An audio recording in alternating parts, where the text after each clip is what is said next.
Channel ഇപ്പോൾ തന്നെ subscribe ചെയ്യാൻ മറക്കണ്ട. ഞാൻ ഭാവിയിൽ അപ്ലോഡ് ചെയ്യുന്ന വീഡിയോകളുടെ നോട്ടിഫിക്കേഷൻ കിട്ടാൻ ഇത് ഉപകരിക്കും.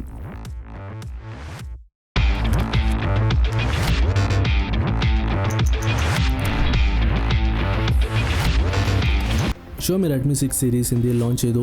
ഇതിൽ budget smart ഫോണുകളായ Redmi 6, Redmi 6A പിന്നെ Redmi 6 Pro എന്നിവ ഉൾപ്പെടും. ഈ പറഞ്ഞ 3 സ്മാർട്ട് ഫോണുകളും Android Oreo അധിഷ്ഠിതമായിട്ടുള്ള MIUI 9 ഓപ്പറേറ്റിംഗ് സിസ്റ്റത്തിലായിരിക്കും പ്രവർത്തിക്കുക. Redmi 6, Redmi 6A എന്നീ സ്മാർട്ട് ഫോണുകൾക്ക് 18:9 ആസ്പെക്ട് റേഷ്യോ ഉള്ള ഡിസ്പ്ലേയും Redmi 6 Proയ്ക്ക് നോച്ചും 19:9 ആസ്പെക്ട് റേഷ്യോയുമുള്ള ഡിസ്പ്ലേയും ആയിരിക്കും ഉണ്ടാവുക. 3 സ്മാർട്ട് ഫോണുകൾക്കും ആർട്ടിഫിഷ്യൽ ഇന്റലിജൻസിന്റെ സഹായത്തോടെ പ്രവർത്തിക്കുന്ന ഫേസ് അൺലോക്ക് ഫീച്ചർ ഉണ്ടാവും. Xiaomi Redmi 6ന്റെ 3GB റാമും 32GB സ്റ്റോറേജും വേരിയന്റിന് 7,999 രൂപയാണ് വില.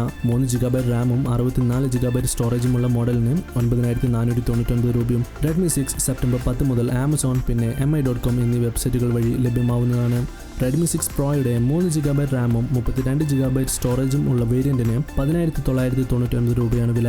4GB റാമും 64GB സ്റ്റോറേജുമുള്ള മോഡലിന് 12,999 രൂപയും. Redmi 6 Pro സെപ്റ്റംബർ 11 മുതൽ ഫ്ലിപ്കാർട്ട് പിന്നെ mi.com എന്നീ വെബ്സൈറ്റുകൾ വഴി ലഭ്യമാവുന്നതാണ്. HDFC ബാങ്കിന്റെ ക്രെഡിറ്റ് അല്ലെങ്കിൽ ഡെബിറ്റ് കാർഡ് ഉപയോഗിക്കുന്നവർക്ക് Redmi 6 പിന്നെ Redmi 6 Pro എന്നീ സ്മാർട്ട് ഫോണുകളുടെ വിലയിൽ 500 രൂപ ഡിസ്കൗണ്ട് ലഭിക്കും. Redmi 6Aയുടെ 2GB റാമും 16GB ഇന്റർണൽ സ്റ്റോറേജുമുള്ള വേരിയന്റിന് 5,999 രൂപയാണ് വില. 2GB റാമും 32GB സ്റ്റോറേജും ഉള്ള മോഡലിന്റെ വില 6,999 രൂപയും. സെപ്റ്റംബർ 19 mi.com പിന്നെ ആമസോൺ എന്നീ വെബ്സൈറ്റുകൾ വഴി ആദ്യ സെയിൽ നടക്കും. രൂപയുടെ മൂല്യം ഇനിയും കുറയുകയാണെങ്കിൽ മേൽപ്പറഞ്ഞ സ്മാർട്ട് ഫോണുകളുടെ വിലകൾ 2 മാസത്തിന് ശേഷം വർദ്ധിക്കാൻ സാധ്യതയുണ്ട്. ഇനി Xiaomi Redmi 6ന്റെ പ്രത്യേകതകൾ എന്തൊക്കെയാണെന്ന് നോക്കാം. 3GB റാമുള്ള ഈ സ്മാർട്ട് ഫോണിൽ 2 GHz octa-core MediaTek Helio P22 SoC ആണ് ഉപയോഗിച്ചിരിക്കുന്നത്. Redmi 4ന്റെ പ്രോസസ്സറിനേക്കാൾ 30% പെർഫോമൻസ് കൂടുതലുള്ള ഈ പ്രോസസ്സർ 48% കുറവ് പവർ മാത്രമേ ഉപയോഗിക്കുകയുള്ളൂ എന്നാണ് Xiaomi പറയുന്നത്. 32GB അല്ലെങ്കിൽ 64GB എന്നീ 2 സ്റ്റോറേജ് ഓപ്ഷനുകളിൽ ഈ സ്മാർട്ട് ഫോൺ ലഭ്യമാവും. ഡെഡിക്കേറ്റഡ് സ്ലോട്ട് വഴി 256GB വരെ കപ്പാസിറ്റിയുള്ള മൈക്രോ SD കാർഡുകൾ ഈ സ്മാർട്ട് ഫോണിൽ ഉപയോഗിക്കാം. 5.45 ഇഞ്ചിന്റെ HD+ റെസൊല്യൂഷനും 18:9 ആസ്പെക്ട് റേഷ്യോയുമുള്ള ഡിസ്പ്ലേ ആണ് ഇതിൽ ഉപയോഗിച്ചിരിക്കുന്നത്. Screen to body ratio 80.7%. ഈ സ്മാർട്ട് ഫോണിന്റെ പുറകിലുള്ളത് ഡ്യുവൽ ക്യാമറ സെറ്റപ്പാണ്. f2.2 അപ്പേച്ചറും 1.25 മൈക്രോൺ പിക്സൽ സൈസും ഉള്ള 12 മെഗാപിക്സലിന്റെ പ്രധാന സെൻസറും 5 മെഗാപിക്സലിന്റെ സെക്കൻഡറി സെൻസറും ഉപയോഗിച്ചിരിക്കുന്നു. പോർട്രേറ്റ് മോഡ് അഥവാ ബാക്ക്ഗ്രൗണ്ട് ബ്ലർ ഫീച്ചർ ഇതിലുണ്ട്. f2.2 അപ്പേച്ചറും 1.2 മൈക്രോൺ പിക്സൽ സൈസുമുള്ള 5 മെഗാപിക്സലിന്റെ സെൽഫി ക്യാമറയാണ് ഇതിലുള്ളത്. ഇതിന് ആർട്ടിഫിഷ്യൽ ഇന്റലിജൻസിന്റെ സഹായത്തോടെയുള്ള ബ്യൂട്ടിഫിക്കേഷൻ ഫീച്ചറുമുണ്ട്. Redmi 6A ഒരു ഡ്യുവൽ നാനോ സിം സ്മാർട്ട് ഫോണാണ്. ഡെഡിക്കേറ്റഡ് മൈക്രോ SD കാർഡ് ഉള്ളതുകൊണ്ട് ഒരേ സമയം ഒരു മൈക്രോ SD കാർഡും 2 സിം കാർഡുകളും ഉപയോഗിക്കാൻ സാധിക്കും. Android 8.1 Oreoയിൽ അധിഷ്ഠിതമായിട്ടുള്ള MIUI 9.6 ആണ് ഇതിലെ operating system. 4G VoLTE, Wi-Fi 802.11 BGN, Bluetooth 4.2, GPS, AGPS, GLONASS, micro USB പിന്നെ 3.5mm ഹെഡ്ഫോൺ ജാക്ക് എന്നിവയാണ് പ്രധാന കണക്ടിവിറ്റി ഓപ്ഷനുകൾ. ബാക്ക് പാനലിലുള്ള ഫിംഗർ പ്രിന്റ് സെൻസർ പിന്നെ accelerometer, ambient light sensor, electronic compass, gyroscope, proximity sensor എന്നിവ പ്രധാന സെൻസറുകളും. 5 വാട്ട് ചാർജിംഗ് സപ്പോർട്ട് ചെയ്യുന്ന 3000 mAh ബാറ്ററിയാണ് ഇതിലുള്ളത്. 8.3mm തിക്നെസ് ഉള്ള ഈ സ്മാർട്ട് ഫോണിന്റെ ഭാരം 146 ഗ്രാംസ് ആണ്. ബ്ലാക്ക്, ഗോൾഡ്, റോസ് ഗോൾഡ് പിന്നെ ബ്ലൂ എന്നീ കളർ ഓപ്ഷനുകളിൽ ഈ സ്മാർട്ട് ഫോൺ ലഭ്യമാവും. Redmi 6 Pro ആണ് ഇനി പറയാനുള്ള സ്മാർട്ട് ഫോൺ. Redmi 6 സീരീസിൽ ഇന്ത്യയിൽ ലോഞ്ച് ചെയ്തിട്ടുള്ള ഏറ്റവും മികച്ച സ്മാർട്ട് ഫോണും ഇതുതന്നെയാണ്. Qualcomm Snapdragon 625 ചിപ്സെറ്റാണ് ഇതിൽ ഉപയോഗിച്ചിരിക്കുന്നത്. ഇതിന് Adreno 506 GPUവും ഉണ്ട്.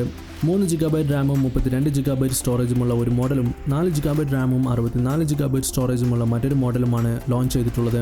നോച്ചുള്ള 5.84 ഇഞ്ചിന്റെ ഫുൾ HD+ ഡിസ്പ്ലേ ആണ് ഇതിലുള്ളത്. 19:9 ആണ് ആസ്പെക്ട് റേഷ്യോ. സെറ്റിംഗ്സിൽ ഡിസ്പ്ലേയുടെ നോച്ച് ഹൈഡ് ചെയ്യാൻ ഓപ്ഷൻ ഉണ്ട്. ഈ സ്മാർട്ട് ഫോണിന്റെ പുറകിലുള്ളത് ഡ്യുവൽ ക്യാമറ സെറ്റപ്പാണ്. f2.2 അപ്പേച്ചറും 1.25 മൈക്രോൺ പിക്സൽ സൈസുമുള്ള 12 മെഗാപിക്സലിന്റെ Sony IMX486 ആണ് പ്രധാന സെൻസറായി ഉപയോഗിച്ചിരിക്കുന്നത്. കൂടാതെ 5 മെഗാപിക്സലിന്റെ സെക്കൻഡറി സെൻസറും ഉപയോഗിച്ചിരിക്കുന്നു. പോർട്രേറ്റ് മോഡ് അഥവാ ബാക്ക്ഗ്രൗണ്ട് ബ്ലർ ഫീച്ചർ ഇതിലുണ്ട്. Redmi 6 Proയുടെ പുറകിലെ ക്യാമറ സെൻസേഴ്സ് Redmi Note 5 Proയിൽ ഉള്ളതിന് സമാനമാണ്. f2.2 അപ്പേച്ചറും 1.12 മൈക്രോൺ പിക്സൽ സൈസുമുള്ള 5 മെഗാപിക്സലിന്റെ സെൽഫി ക്യാമറയാണ് ഇതിലുള്ളത്. ഇതിന് ആർട്ടിഫിഷ്യൽ ഇന്റലിജൻസിന്റെ സഹായത്തോടെയുള്ള ബ്യൂട്ടിഫിക്കേഷൻ ഫീച്ചർ ഉണ്ട്. Android 8.1 Oreoയിൽ അധിഷ്ഠിതമായിട്ടുള്ള MIUI 9.6 ആണ് operating system. 4G VoLTE, dual band Wi-Fi 802.11 ABGN, Bluetooth 4.2, GPS, AGPS, micro USB പിന്നെ ഒരു 3.5mm ഹെഡ്ഫോൺ ജാക്ക് എന്നിവയാണ് പ്രധാന കണക്ടിവിറ്റി ഓപ്ഷനുകൾ. ബാക്ക് പാനലിലുള്ള fingerprint sensor, പിന്നെ accelerometer, ambient light sensor, digital compass, gyroscope, പിന്നെ proximity sensor എന്നിവ പ്രധാന സെൻസറുകളും 4000 mAh ബാറ്ററിയിൽ നിന്നും 2 ദിവസത്തെ ബാറ്ററി ലൈഫ് ലഭിക്കുമെന്നാണ് കമ്പനി അവകാശപ്പെടുന്നത്. ഈ സ്മാർട്ട് ഫോണിന്റെ തിക്നെസ് 8.75 mm ആണ്. ഭാരം 178 ഗ്രാമും. റെഡ്, ബ്ലാക്ക്, ഗോൾഡ് പിന്നെ ബ്ലൂ എന്നീ കളർ ഓപ്ഷനുകളിൽ ഇത് ലഭ്യമാകും. റെഡ്മി 6 പ്രോയുടെ ബോക്സിൽ ഫോണിന് വേണ്ടിയുള്ള ഒരു ട്രാൻസ്പെറൻറ്റ് കേസും ഉൾപ്പെടുത്തിയിട്ടുണ്ടാകും. റെഡ്മി 6A കുറിച്ച് വേറെ വീഡിയോ ചെയ്തിട്ടുണ്ട്. അതിൻ്റെ ലിങ്ക് താഴെ ഡിസ്ക്രിപ്ഷൻ സെക്ഷനിൽ കൊടുത്തിട്ടുണ്ട്. Xiaomi Redmi 6, Redmi 6A ഫോണുകൾക്കും ഡ്യുവൽ വോൾട്ടി ഫീച്ചർ ഉണ്ട്. അതായത് 2 സിം കാർഡുകളും ഒരേ സമയം 4G വോൾട്ടി സപ്പോർട്ട് ചെയ്യും. കൂടാതെ ഇവയ്ക്കെല്ലാം Android 8.1 Oreoയിൽ പ്രവർത്തിക്കുന്ന MIUI 10 അപ്ഡേറ്റും ലഭിക്കും. 3 സ്മാർട്ട് ഫോണുകളും ഇന്ത്യയിൽ തന്നെ നിർമ്മിച്ചതാണ്. Redmi 6A പ്രധാനമായും മത്സരിക്കാൻ പോകുന്നത് Honor 7സുമായിട്ടായിരിക്കും. Redmi 6ന്റെ പ്രധാന എതിരാളി Realme 2 ആയിരിക്കും. Redmi 6 Pro Xiaomiയുടെ തന്നെ Note 5 Pro, Zenfone Max Pro M1, Honor 9N എന്നീ സ്മാർട്ട് ഫോണുകളുടെ പകരക്കാരനാണ്. ഈ വീഡിയോയുടെ പ്രധാന ഭാഗങ്ങൾ മാത്രം ഉൾക്കൊള്ളിച്ചുള്ള വാട്സ്ആപ്പ് വേർഷൻ ഡൗൺലോഡ് ചെയ്യാനുള്ള ലിങ്ക് താഴെ ഡിസ്ക്രിപ്ഷൻ സെക്ഷനിൽ ഉണ്ട്. വീഡിയോ ഇഷ്ടപ്പെട്ടുവെങ്കിൽ ലൈക്ക് ചെയ്യുക. തീർച്ചയായും ഈ ചാനൽ സബ്സ്ക്രൈബ് ചെയ്യുക. ഇതുപോലെ ടെക്നോളജി റിലേറ്റഡ് ആയിട്ടുള്ള മറ്റു ചില വീഡിയോകൾ കൂടി ഈ ചാനലിലുണ്ട്. See you next time. Have a great day.